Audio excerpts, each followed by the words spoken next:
حضرت عمر فاروق کی شہادت کا کون سا دن تھا؟ کچھ علماء کہتے ہیں اس میں بہت اختلاف ہے حضرت عمر کی شہادت کے دن کے بارے میں۔ وجہ اس کی یہی ہے کہ صحابہ کرام کسی کی ولادت اور شہادت کے دن کو ویلیو نہیں دیتے تھے۔ صحابہ کرام ان دنوں کو ویلیو دیتے تھے جو شریعت نے متعین کی ہیں۔ یہ تو ہم لوگوں نے غیر مسلموں سے طریقے سیکھے ہیں، غیر مسلموں سے طریقے سیکھے ہم لوگوں نے کہ بھائی فلاں دن بڑا ہے، فلاں دن چھوٹا ہے، فلاں فلاں پیدا ہوا تھا۔ اسلام میں ایسا کچھ نہیں ہے۔ دیکھو نبی صلی اللہ علیہ وسلم کی ولادت کا دن پیر کا دن تھا نا، آپ کی ولادت کا دن کون سا تھا؟ پیر کا، صحیح حدیث میں، لیکن آپ نے مقدس دن جمعے کو قرار دیا۔ حالانکہ یہودیوں کے لیے ہفتہ تھا، عیسائیوں کے لیے اتوار تھا۔ یہودی پرانی قوم، اس کے بعد عیسائی آئے، اس کے بعد مسلمان آئے، تو ہمارے لیے تو پیر بنتا تھا، ویسے بھی پیر بنتا تھا نا، اور نبی کا یوم نبی کا ولادت کا دن بھی تھا، لیکن اس کے باوجود جمعہ کر دیا گیا، پیر نہیں کیا، تاکہ لوگ ایسا نہ ہو کہ ولادت کے دنوں کو مقدس ماننا شروع کر دیں۔ تو اسلام میں کسی کی تاریخ کا، پیدائش کا دن اور وفات کا دن کی کوئی ویلیو نہیں ہے، اور نبی صلی اللہ علیہ وسلم نے پیر کا روزہ بھی رکھا ہے تاکہ یہ کانسیپٹ اور کلیئر ہو جائے کہ میرا یوم ولادت عید کا دن نہیں ہو سکتا، اس کو عید میلاد النبی نہیں کہہ سکتے، کیونکہ روزہ اور عید جمع نہیں ہوتے۔ سمجھتے ہو کہ نہیں سمجھتے؟ ٹیکنیکل باتیں ہیں، اس کو سمجھ لو اچھی طریقے سے۔ تو اس لیے کسی کے کوئی بھی تاریخ ولادت ہو، کوئی بھی تاریخ پیدائش ہو، ہم نے کیا کرنا ہے؟ ہم نے نہ سالگرہ منانا ہے نہ برسی منانی ہے۔ اچھا، بعض علماء یہ تحریک چلا رہے ہیں کہ حضرت عمر کی شہادت کے دن سرکاری چھٹی ہو، تو ہم ان علماء کی بات کی تائید کرتے ہیں۔ سوال پیدا ہوتا ہے کہ ہم ان کی تائید کیوں کر رہے ہیں جب ہم خود مان رہے ہیں کہ کسی کی شہادت کا دن یا ولادت کے دن اس کی کوئی ویلیو نہیں ہے، تو پھر حضرت عمر کی شہادت کے دن کو ہم چھٹی کیوں؟ وجہ اس کی ہے کہ بھائی ہم تو کہہ رہے ہیں کسی بھی دن چھٹی نہیں ہونی چاہیے، لیکن یہ عجیب بات ہے، حضرت علی رضی اللہ تعالیٰ عنہ، ان سے محبت بھی ہمارے ایمان کا جز ہے، ان کی شہادت کا دن یا حضرت حسین کی شہادت کا دن، ان کو تو آپ چھٹی کے دن قرار دے رہے ہو، پھر حضرت عمر کو قرار نہیں دے رہے، یہ پھر ناانصافی ہے۔ اصولی طور پر تو کوئی دن یکم محرم سے لے کے 29 اور 30 ذی الحجہ تک کسی کی ولادت یا پیدائش میں کسی کا دن بھی نہ چھٹی ہونی، کوئی چھٹی کا دن نہیں ہے، لیکن اگر کسی دن پہ چھٹی کر رہے ہو تو پھر دوسرے صحابہ کو بھی تو ویلیو دو نا۔ تو جو علماء کہہ رہے ہیں نا حضرت عمر کے یوم شہادت پہ چھٹی ہونی چاہیے، وہ اس بیس پہ کہہ رہے ہیں کہ جب آپ سیدنا حسین یا حضرت علی کی شہادت کے دن کو چھٹی کا دن قرار دیتے ہو تو اہل سنت والجماعت کے ہاں حضرت علی سے محبت بھی ایمان کا جزو ہے، لیکن حضرت عمر کی فضیلت سیدنا علی سے زیادہ ہے، اور اس بات کو حضرت علی بھی مانتے تھے کہ حضرت عمر کی فضیلت سیدنا علی سے زیادہ ہے۔ تو جو علماء کہہ رہے ہیں نا کہ حضرت عمر کے یوم شہادت پہ چھٹی ہونی چاہیے، وہ اس بیس پہ کہہ رہے ہیں کہ یا تو کسی بھی دن چھٹی نہ ہو، لیکن جب ہو رہی ہے تو پھر ان دنوں میں ہو رہی ہے تو پھر ان دنوں میں بھی ہو۔ سمجھتے ہو کہ نہیں سمجھتے؟ اس کی میں ایک مثال دیتا ہوں۔ ایک کیس آیا میرے سامنے کہ کسی خاتون نے شرعی پردہ کیا اپنے دیور سے پردہ کر لیا، تو دوسرے دیور کو، وہ جو دیور جس سے پردہ کیا نا، اس کو بڑا اعتراض تھا کہ یہ مجھ سے پردہ کر رہی ہے۔ تو میرے پاس کیس آیا، میں نے بہت ڈانٹا، میں نے کہا بھائی عورت پر لازم ہے کہ اپنے دیور سے پردہ کرے۔ خاتون سے پوچھا گیا، اس نے کہا میں نے شریعت کی وجہ سے کیا ہے ایسا۔ تو میں نے ان کے دیور کو بولا، میں نے کہا بھائی جب آپ سے پردہ کر رہی ہے تو آپ کیوں مجبور کر رہے ہو اس کو؟ یہ تو شریعت کے حکم سمجھ کے کر رہی ہے۔ اس نے بڑی اچھی بات کی، اس نے کہا کہ یہ میرے سے کر رہی ہے، دوسرے بھائی سے نہیں کر رہی۔ اب بات سمجھ میں آئی؟ میں نے کہا بات تو معقول کہہ رہے، اگر شریعت کی وجہ سے کر رہی ہے تو دونوں سے کرے نا، اس سے نہیں کر رہی، مجھ سے کر رہی ہے، اس کا مطلب میرے پر گویا بزبان حال الزام لگ رہا ہے کہ یہ بندہ 2 نمبر ہے، یہ خراب ہے۔ تو شریعت کی وجہ سے اگر ہم کر رہے ہیں تو بھائی پھر عورت کر رہی ہے تو پھر سارے دیوروں سے پردہ کرے نا، یہ والے سے کر رہی ہے، وہ والے سے نہیں کر رہی ہے، یا تو چلو کوئی بوڑھا ہو گیا بہت زیادہ، وہ ایک الگ بات ہے۔ تو یہ بات اس دیور کی بالکل معقول تھی، اعتراض بالکل معقول تھا۔ تو اسی طرح میرے بھائی ہم یہ کہتے ہیں کہ اسلام میں نہ کسی کا یوم ولادت منایا جائے گا، نہ کسی کا یوم شہادت، اصل تو یہی ہے۔ لیکن اگر منا رہے ہو تو پھر یہ کیا کہ فلاں کا مناؤ فلاں کا نہیں مناؤ، اس کا مطلب فلاں کو ویلیو دے رہے ہو، فلاں کو آپ بالکل ویلیو نہیں دے رہے۔ تو وہ اس بیس پر مطالبہ کرتے ہیں کہ حضرت عمر کا یوم شہادت چھٹی کا دن ہونا چاہیے، ورنہ اصولی طور پر جو میں نے مسئلہ بیان کیا، اسلام میں نہ برسی ہے نہ برتھ ڈے ہے، یوم ولادت ہے ہی نہیں۔ اسلام نے خود ہمیں تاریخیں بتا دی ہیں کہ ان دنوں میں تم نے یہ کام کرنے ہیں۔ تو اسلام نے ہمیں بتا دیا بھائی 10 محرم کا دن روزہ رکھنے کا دن ہے، 10 محرم کا دن کیا ہے؟ روزہ رکھنے کا دن ہے، یہ ایک مقدس دن ہے۔ اس کے بعد کیا کرنا ہے؟ اس کے بعد سفر، ربیع الاول، ربیع الثانی، جمادی الاول۔ اب ربیع الاول میں لوگ عمرہ کر رہے ہوتے ہیں، اس کو زیادہ فضیلت سمجھتے ہیں، یہ بدعت ہے۔ ربیع الاول میں عمرے کا وہی ثواب ہے جو سفر میں عمرے کا ثواب ہے۔ اگر آپ اس میں زیادہ ثواب سمجھ کے کریں گے تو یہ عمل بدعت بن جائے گا، کیونکہ کسی صحابی، تابعی یا پیغمبر سے ثابت نہیں ہے کہ انہوں نے ربیع الاول میں عمرے کا زیادہ اہتمام کیا ہو کہ جی ربیع الاول آ رہا ہے تو ہم اس میں زیادہ اہتمام کریں گے۔ بعض لوگ سمجھتے ہیں ربیع الاول کے مہینے میں روضہ رسول پہ حاضری کا زیادہ ثواب ہے، تو یہ بھی غلط ہے۔ نہ کوئی ہمیں حدیث ملتی ہے کہ ربیع الاول میں آپ روزے پہ حاضری دیں گے تو زیادہ ثواب ملے گا، نہ کسی صحابی کا عمل ہے۔ صحابہ کی نظر میں روزے پہ حاضری محرم ہو، سفر ہو، ربیع الاول ہو، ربیع الثانی ہو، ان تمام مہینوں میں برابر تھی۔ किसी महीने को उन्होंने वैल्यू नहीं दी। अरब लोग हैरान होते हैं कि रबीउल अव्वल में रोज़ा रसूल पर इतने इंडियन पाकिस्तानी आके जमा हो जाते हैं, ये क्यों हो रहे हैं? सऊदी अरब वाले और अरब हैरान होते हैं कि भाई ये पूरे साल इतना रश नहीं होता, रबीउल अव्वल में रोज़ा रसूल पे इतने पाकिस्तानी आते हैं। तो उनको फिर हम बताते हैं कि भाई ये पाकिस्तानियों का अकीदा है कि रबीउल अव्वल में रोजे पे हाजिरी पे ज्यादा सवाब मिलेगा। तो हैरान होते हैं कि ये कौन सी हदीस से निकाला इन लोगों ने मसला, समझ में नहीं आ रही बात, मेरा ख्याल है। तो किसी महीने में उम्रा करना या नबी के रोजे पे हाजिरी देना ज्यादा सवाब है या नहीं, ये कुरान और सुन्नत से साबित होगा तो हम मानेंगे, अपनी तरफ से नहीं कर सकते। तो रमजान में आता है हमें कि रमजान में उम्रा हज के बराबर है, ये भी मुबालगतन तशबीह दी जाती है। 100% हज के बराबर नहीं हो सकता क्योंकि हज हज है, लेकिन नबी सल्लल्लाहु अलैहि वसल्लम ने उसकी फजीलत को बयान करने के लिए कि गोया हज के बराबर है। आगे फिर उलमा की इस पे बहस है, इस हदीस का क्या मतलब है, अभी मैं उसमें नहीं जाता। बताने का मकसद ये कि रमजान में उम्रा ये बहरहाल दूसरे महीनों से ज्यादा सवाब। तो अगर आप रमजान में उम्रा कर रहे हैं, रमजान में रोजे रसूल पे हाजिरी कर दे रहे हैं, इस बेस पे कि रमजान में इबादत का सवाब बढ़ जाता है, तो फिर रोजे रसूल पे हाजिरी का सवाब भी बढ़ेगा और मस्जिद नबी में हाजिरी का सवाब भी बढ़ेगा रमजान में। लेकिन रबीउल अव्वल, मुहर्रम, सफर ये सवाब के लिहाज से एक जैसे हैं। समझते हो कि नहीं समझते? तो इसलिए जब आपने उम्रा करना हो तो स्पेसिफिक रबीउल अव्वल का इंतजार ना किया करें। आप सफर में चले जाएं, मुहर्रम में चले जाएं, आप रबीउल अव्वल में चले जाएं, आप रबीउल सानी में चले जाएं, बराबर है। अगर आप रबीउल अव्वल में इस नियत से गए कि मुझे सवाब ज्यादा मिलेगा, तो सवाब के बजाय गुनाह मिलेगा, क्योंकि आपने ऐसी चीज इस्लाम की तरफ मंसूब कर दी जिसकी इस्लाम में कोई दलील नहीं है। तो फिर ये बिदअत है। समझते हो कि नहीं समझते हो? फिर वही बात जो मैंने भी पूरे बयान में कही है कि कोई लोग आपको कहेंगे यूं यूं ऐसे, आप बोलो भाई हम लकुम दीनुकुम वलिया दीन। कोई ग्रीन चैनल वाले करते हैं तो उनको करने दे, उनका मसलक है, तो हमारा मसलक ये बोलो नहीं। तो आप एक फैसला करो, ग्रीन या व्हाइट, एक तरफ आ जाओ आप। समझते हो कि नहीं समझते हो? तो हमारी नजर में सारे महीने बराबर है। रमजान में ज्यादा सवाब है, रमजान में तो हर इबादत का सवाब कई गुना बढ़ जाता है, तो उम्रे का भी सवाब बढ़ेगा, जाहिर है। तो ये बरसी नहीं है इस्लाम में, ना यौम विलादत है या ना यौम वफात है। हाँ, तो इस्लाम ने क्या किया कि रमजान का महीना रखा, रबीउल अव्वल का नहीं रखा, रबीउल सानी का नहीं रखा, जुमादल उला, जुमादल सानी, रजब, शाबान, रमजान का फिर मुकद्दस महीना। फिर इस्लाम ने हमें यकम शव्वाल का मुकद्दस दिन करार दिया, वो ईद का दिन है, वो भी ना किसी की विलादत ना किसी की वफात। फिर 10 जिलहिज्जा बकरा ईद का दिन है, वो भी ना किसी की विलादत ना किसी की वफात, वो इब्राहिम अलैहिस्सलाम की कुर्बानी का दिन है। फिर यकम मुहर्रम इस्लामी साल की इब्तिदा हो रही है और साल तब्दील हो रहा है, तो इस्लामी सने हिजरी की इब्तिदा भी विलादत से नहीं रखी बल्कि नबी के हिजरत के दिन से रखी है, जिस दिन आपने कुर्बानी दी, कोई अमल किया। समझते हो कि नहीं समझते? तो जो आप सल्लल्लाहु अलैहि वसल्लम ने अमल किया ना हिजरत की, उसको पहला साल इस्लामी करार दिया गया है, ताकि जब वो आए तो एक मोटिवेशन मिले कि भाई कुर्बानी है, कुर्बानी दी थी नबी सल्लल्लाहु अलैहि वसल्लम ने। तो इस्लाम में नहीं है भाई ये विलादत और वफात के दिन। समझते हो कि नहीं समझते? देखो, इस्लाम वो है जो अल्लाह रसूल ने बताया, अपनी तरफ से चलोगे ना तो टका भी नहीं मिलेगा क़यामत के दिन।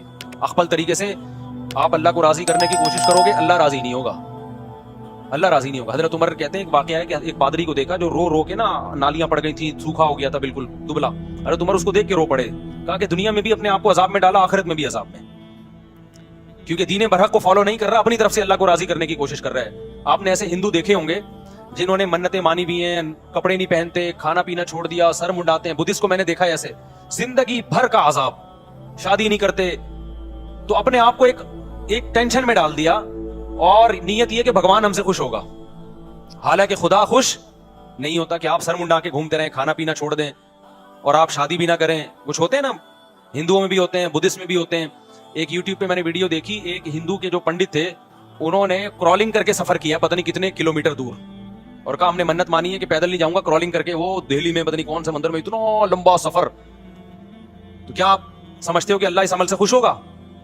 आपने अपनी दुनिया को भी अजाब में डाल दिया और आपने अपनी आखिरत भी बर्बाद कर दी। चंद साहबा नबी की खिदमत में आए हजरत आयशा के घर, तो उन्होंने नबी का अमल पूछा कि नबी सल्लल्लाहु अलैहि वसल्लम क्या अमल करते हैं। हजरत आयशा ने बताया कि आराम भी करते हैं, तहज्जुद भी पढ़ते हैं, खाते भी हैं, रोजा भी रखते हैं। उन्होंने कहा वो तो पैगंबर है भाई, उनके तो सारे अगले पिछली खताएं माफ हैं, हम पूरी रात इबादत करेंगे, सोएंगे नहीं। और एक ने कहा मैं गोश्त नहीं खाऊंगा, गोश्त खाता है इंसान के जिस्म में ताकत आती है, गोश्त में लज्जत भी है, मैं खुदा की खातिर सब्जियों पे गुजारा करूंगा। असल लज्जत गोश्त में है सब्जियों में? अबे क्या हो गया, बोल लो ना। मैं भी तो, असल लज्जत तो गोश्त में है, प्रोटीन किस में है? चेहरे पे जो चमक पैदा होती है सब्जियां खाने से नहीं होती, गोश्त खाने से होती है। आपकी आवाज में जो ताकत, मेरी आवाज में भी ताकत नहीं, बोल बोल के आधा हो गया हूं मैं, घंटे से बोल रहा हूं, 2 घंटे से। तो वरना जो आपकी आवाज में ताकत पैदा होती है वो ककड़ी खीरे से होती है, ये गोश्त से होती है। अच्छा मुझे एक बात बताओ, गोश्त खोर जानवर धाड़ते हैं या सब्जी खोर जानवर धाड़ते हैं? सब्जी खाने वाले बकरी दुम्बा कभी धाड़ते हुए देखा उनको? यूं करके बकरी बोल रही है, कभी देखा आपने? और शेर की धाड़ चिड़ियाघर में भी देख लोगे ना, हालांकि चिड़ियाघर में वो पूरे नेचुरल माहौल में होता नहीं, वो प्रॉपर तरीके से धाड़ता नहीं है, लेकिन डर जाता है आदमी। अगर चिड़ियाघर में पीछे जू में कहीं पीछे शेर खड़ा हो, आप यहाँ और एकदम धाड़ की आवाज है, बंदा 2 मिनट के लिए लुढ़क जाता है। तो ये जो धाड़ता है, कुत्ता घर्राता है, कैसी आवाज होती है ना उसकी, पावरफुल। बिल्ली जब झपटने के लिए तैयार होती है, गुर्राती, कैसी खतरनाक आवाज होती है। तो क्या सब्जियां खा के होती है ये? तमाम गोश्तखोर मखलूक में अल्लाह ने एक दहशत रखी है, एक वहशत रखी है, आवाज में पावर रखी है, चाल में पावर। चीते की चाल देखिए कैसी होती है। तुम लोग को नहीं गैरत आएगी, तुम लोग को नहीं गैरत आएगी यार, तुम लोग को नहीं बात समझ में। चीते की चाल देखिए, स्टाइल देखो चीते का यार। चीता एक विजन बनाता है, बैठा होता है, 20 हिरन उसके सामने से गुजरते हैं, वो हर एक से दिल नहीं लगाता। पहले प्लान वो ऐसे नहीं छिछोरों की तरह भागना शुरू कर दे, कभी उस हिरन के पीछे, वो नहीं आया तो चलो ये वाला हिरन, ये नहीं आया ये तो गुल्ली डंडा खेल रहा है एक तरह से। ऐसा नहीं करता चीता, क्योंकि गोश्तखोर है ना, तो हर काम खानदानी तरीके से होगा। चीते पे एक पूरी डॉक्यूमेंट्री आप देखें, गोरों ने बनाई है। चीता क्या करता है, पहले तमीज से बैठेगा, 20-30 हिरन करीब से गुजर रहे हैं, छिछोरों की तरह हर एक के पीछे नहीं भागेगा कि पकड़न पकड़ाई शुरू हो जाए, कभी वो कभी वो। पहले बैठ के ना काफी देर तक एक विजन बनाता है, देखता है यार कौन सा वाला मेरे लिए सूटेबल रहेगा, किसमें माल ज्यादा है और रेट्स कम है उसके। रेट का मतलब मेहनत कम है, तो पहले वो उसकी सिलेक्शन करेगा। फिर अपना डिस्टेंस नापता है, क्योंकि उसने चंद सेकंड इतनी स्पीड से भागता है, चंद सेकंड होते हैं कि अगर वो मजीद उस स्पीड से चंद सेकंड मजीद भागे तो हार्ट अटैक से मर जाए वो, क्योंकि उसकी स्पीड चंद सेकंड के लिए बहुत तेज होती है। उसमें अगर उसका हदफ उसके हाथ से निकल जाए तो चीता इतनी एनर्जी यूटिलाइज कर चुका होता है कि दोबारा फिर चीते के बचने के इम्कान नहीं होते, लिहाजा उसके पास टाइम कम और मुकाबला सख्त होता है। इसलिए वो प्लानिंग करता है, बैठता है ऐसे करके ना, तो फिर उसका दिल एक हिरनी पे आता है, कहता है यार ये मेरे लिए, इसमें माल भी अच्छा है, इसकी स्पीड भी मुझे कम लग रही है, ठीक है ना, इसकी स्पीड भी क्या लग रही है थोड़ी, वो वाला तो बहुत स्पीड से निकल लेगा, वो मुझे डॉच दे जाएगा। काफी देर गौर व फिक्र करके, आप यूट्यूब पे सर्च करें, पूरी गोरों की इस पे तहकीक है, काफी 1-1, 2-2 घंटे बाद दफा प्लानिंग में लगा देता है वो। उसके बाद जब वो हदफ बनाता है कि ये है जिसको मैंने शिकार करना है, फिर जब आहिस्ता आहिस्ता पहले चलता है उसकी तरफ, दाएं बाएं हिरन आए उनको देखता नहीं है, क्योंकि वो इसको छिछोरा काम समझता है कि जब दिल किसी एक को दिया है तो दाएं बाएं नजर नहीं उठाना। आज लड़कों को देखो, मोहब्बत के दावे किसी और से हो रहे हैं, नंबर किसी और का है, बैलेंस किसी और के मोबाइल में डलवा रहा है, शादी के वादे किसी और से कर रहा है। ये छिछोर बना है कि नहीं है? तो ये वो लोग हैं जो गोश्त नहीं खाते। तो चीता क्या करता है, जब पूरी फुल प्लानिंग के बाद फिर वो दौड़ता है उसकी तरफ। फिर उसकी चाल देखो यार, क्या खूबसूरत चाल होती है। पहले आराम से जाता है, दाएं बाएं हिरन गुजर रहे हैं, उनको लिफ्ट ही नहीं कराता, कहते नहीं भाई हमने बड़ी प्लानिंग करके उसको हदफ बनाया। फिर प्लानिंग करता है कितनी देर आहिस्ता चलना है, कितनी देर दरमियानी स्पीड से, और कितनी देर इतनी स्पीड से कि वो लास्ट है बस, उसके बाद अगर निशाना खता हो गया तो मैं मर जाऊंगा। ये पूरी प्लानिंग करके फिर जो भागता है और वो कलाबाजी, उसके ऊपर जंप लगा के उसको जो गर्दन से पकड़ के ईद मिलता है, फिर उससे 3-4 कलाबाजियां खाता है, फिर खुद भी खाता है और जंगल के सारे जानवर उसका बचा हुआ खाते हैं। ये काम गोश्त खोरों का है, सब्जी खोरों में ये सलाहियत नहीं होती। इसलिए इस्लाम ने हमें बकरीद पे भी गोश्त खिलाया और अकीके में भी गोश्त खिलाया, वलीमे में भी गोश्त खिलाया, दम जो हम बकरीद में देते हैं उसमें भी क्या है, गोश्त है। तो बहाने बहाने से इस्लाम हमें गोश्त खिलाता है ताकि हमारे अंदर औसाफ गोश्त खोरों जैसे हों। लेकिन चूंकि हम इंसान भी हैं, इसलिए अल्लाह ने बताया कि ये दरिंदगी तुम्हारी जालिमों के खिलाफ होनी चाहिए, मजलूमों के खिलाफ नहीं होनी चाहिए। लिहाजा जो खुद जालिम है उसे गोश्त खाने का हक नहीं है। ये दहशत तुमने मुल्क दुश्मनों के खिलाफ निकालनी है, जालिमों के खिलाफ निकालनी है। अब चूंकि हम जालिम के खिलाफ नहीं लड़ते, सही जगह लड़ नहीं रहे हैं जहां लड़ना चाहिए, मुल्क के दिफा में नहीं लड़ रहे, तो फिर बीवी से लड़ रहे हैं, बच्चों से लड़ रहे हैं। बाप घर में आता है ऐसे जैसे चंगेज खान ने बगदाद पे हमला कर दिया, बच्चे कांपना शुरू कर देते हैं। तो ऐसे अब्बा को चाहिए गोश्त खाना छोड़ दे, क्योंकि गोश्त खाने से कुव्वत गज़बिया बढ़ती है। समझता है कि नहीं समझता? और ये भी खूब अच्छी तरह समझ लो कि ज्यादा शादियां जो करता है उसको भी गोश्त खाना पड़ता है। सब्जी पे आप 4 बीवियां नहीं रख सकते, सही बता रहा हूं मैं, ये हदीस से भी साबित है। एक साहबी ने कहा कि मैं निकाह नहीं करूंगा, वो नबी के पास आया, या रसूलल्लाह मैं जब गोश्त खाता हूं मुझे ख्वाहिश पैदा होती है, निकाह का ख्याल पैदा होता है। तो वो रहबानियत की तरफ जा रहे थे कि मैं गोश्त छोड़ दूंगा ताकि मेरे दिल में जज्बात पैदा ना हो और अल्लाह अल्लाह करूं बैठ के। हदीस का मफहूम है। तो आप सल्लल्लाहु अलैहि वसल्लम ने फरमाया नहीं, हदीस का मफहूम कि हलाल चीजों को खुद पर हराम मत करो, खाओ गोश्त, और अगर ख्वाहिश पैदा होती है तो निकाह करो। समझते हो कि नहीं समझते हो? तो गोश्त जरूरी, अब तो डॉक्टर भी इसको प्रोमोट करना शुरू कर दिया भाई। ये जो मोटापा आता है ना, मैं गया हूं तंजानिया के जंगलों में, वहां मैंने ऐसी कौम देखी है जो सिर्फ गोश्त खाते हैं, मोटापा नहीं है उनमें मोटापा नहीं है, लंबी लंबी उम्रें होती हैं उनकी। लेकिन जो चावल खाते हैं हर वक्त, चावल, बिरयानियां, पुलाव, तो वो थोड़े दिन में क्या हो जाते हैं भाई, देगों की बिरयानियां खाते खाते खुद देग बन गए, बस एक ढक्कन की देर है। समझ रहे हो? खाएं, मना नहीं किया आपको, लेकिन ज्यादा फोकस किसको करें आप? पर डॉक्टर से पूछ लें, ऐसा ना हो गोश्त खा के मर जाए, कुछ और हो जाए। मैं तो एक मोटिवेशन के लिए बात कर रहा हूं, बाकी डॉक्टर बताएगा आपको क्या खाना है क्या नहीं खाना। मैं तो कोई और सवाल का जवाब देने लगा था, ये मुझे इधर पता नहीं किधर चला गया। मैं जवाब क्या दे रहा था?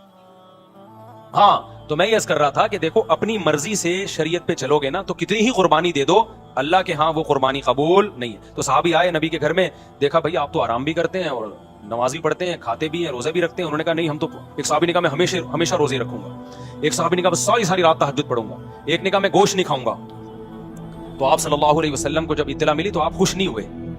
होता तो ये ना कि आप फरमाते हैं माशाअल्लाह भाई इतनी कुर्बानी वाले लोग पैदा हो गए, अल्लाह के लिए गोश्त खाना छोड़ देंगे, ये अल्लाह के लिए रात को सोना छोड़ देंगे, सुभान अल्लाह। ना ना ना ना, आपने फरमाया कि मैं तो रोजे भी रखता हूं और नागे भी करता हूं, मैं तो गोश्त भी खाता हूं, मैं तो निकाह, एक साहबी ने कहा मैं निकाह नहीं करूंगा जिंदगी भर, ताकि अकेला जिंदगी गुजारूं और अल्लाह अल्लाह करूं बैठ के। यही मतलब था ना, जब बीवी होगी बच्चे होंगे तो टेंशनें भी आएंगी ना। उन्होंने कहा नहीं, मैं बीवी बच्चों से दूर रहूंगा, अपनी ख्वाहिश ही नहीं पूरी करूंगा, अपनी ख्वाहिश को मैं कुचल दूंगा। देखने में तो बड़ा जज्बा है भाई, क्या ख्याल है कि आपके अंदर एक ख्वाहिश पैदा हो रही है, आपको मैंने पूरी नहीं करनी है वो, लेकिन इस जज्बे को पैगंबर सल्लल्लाहु अलैहि वसल्लम ने पसंद नहीं किया। नॉर्मल जिंदगी गुजारो, आपने फरमाया मैं तो निकाह भी करता हूं और मैं तो रोजे भी रखता हूं, नागे भी करता हूं, और मैं तो रात को आराम भी करता हूं, नींद भी करता हूं और नमाज भी पढ़ता हूं। आपने फरमाया जो मेरे तरीके से हट के अल्लाह को राजी करने की कोशिश करेगा वो मुझ में से नहीं है, मेरा उम्मती नहीं है, और जाहिर है फिर उसकी बख्शिश क़यामत में नहीं होगी। अक्मल तरीके से अगर आप कुर्बानियां देना शुरू कर दोगे, इस कुर्बानी की अल्लाह के यहाँ कोई कदर नहीं। देखो एक आखिरी मिसाल दे के बात खत्म करता हूं। हम रमजान में रोजा रखते हैं गुरूब आफ्ताब तक, गुरूब आफ्ताब के बाद इफ्तार में जल्दी करते हैं। अगर कोई फंडरगिरी शुरू कर दे कि मैंने जनाब 15 घंटे का रोजा रख लिया, सब ने रखा, मैं अल्लाह की खातिर 1 घंटा और भूख बर्दाश्त करूंगा, तो सवाब मिलेगा गुनाह मिलेगा? गुनाह। भाई जब तक अल्लाह ने कहा था भूख है, अब अल्लाह ने पाबंदी हटा दी, तो अब अगर तू पानी नहीं पी रहा तो इससे अल्लाह खुश नहीं होगा, अब ये तेरी अपनी बनाई हुई है। तो खूब समझ लो, बिदअत जब हम करते हैं, हम अपनी तरफ से पैगंबर को खुश करने की कोशिश कर रहे होते हैं, हम अपनी तरफ से अल्लाह को खुश करने की कोशिश कर रहे होते हैं, लेकिन अल्लाह कहता है कि ये तुम्हारा अपना गढ़ा हुआ तरीका है, ये मैंने नहीं बताया, लिहाजा इससे मैं खुश नहीं हूंगा। पब्लिक में वाह वाह हो जाएगी मगर मैं इससे खुश नहीं हूंगा। तो इसलिए हमने सिर्फ वो करना है जो अल्लाह रसूल ने बताया है। बिदअत के करीब नहीं जाना हमने, ना रबीउल अव्वल में जाना है, ना हमने मुहर्रम में जाना है। समझता है कि नहीं समझता है? जायज है कारोबार, जायज है। मैंने कहा कि कारोबार करो, माली लेन देन करो, दावतें करो, मसलक की में पोजीशन वाज़ेह होनी चाहिए। भाई हमारा हम सुन्नी है, मसलक को मर्ज नहीं करना हमने। सबीलें जो चल रही हैं छोड़ दें, वहां अपना खाना खाएं, ना किसी को मना करें ना खुद जाएं। जो कर रहे हैं उनको करने दें, उनका मसलक है भाई। बहुत सारे फिरके हैं तो वो भी आप बोले भाई हम चूंकि सुन्नी है, हम अहले सुन्नत वल जमात हैं, नबी ने फरमाया था 73 फिरके होंगे एक जन्नती। तो हमारा ख्याल ये कि जो अहले सुन्नत वल जमात है वो जन्नती फिरका है। ये जो कहते हैं हमारा कोई फिरका नहीं है, तो मैं पूरा बयान इस पे कर चुका हूं, ये टोपी ड्रामा है। ये जिसने दीन पे नहीं चलना होता वो इस तरह की बातें कर रहा होता है। तो भाई हम अहले सुन्नत वल जमात हैं, हम हदीस को भी फॉलो करते हैं और सहाबा को भी फॉलो करते हैं। तो सहाबा ने ना ये सबीलें लगाई हैं, ना इस तरह कोई ये काम किया, तो हम नहीं करेंगे। जो कर रहा है उसको करने दें। समझते हैं? खाने पीने की जो मुहर्रम में चीजें आती हैं बिदअत है भाई, वापस कर दें मोहब्बत से, नहीं फेंके नहीं, किसी गरीब को खिलाते हैं, रिस्क को जाया ना करें।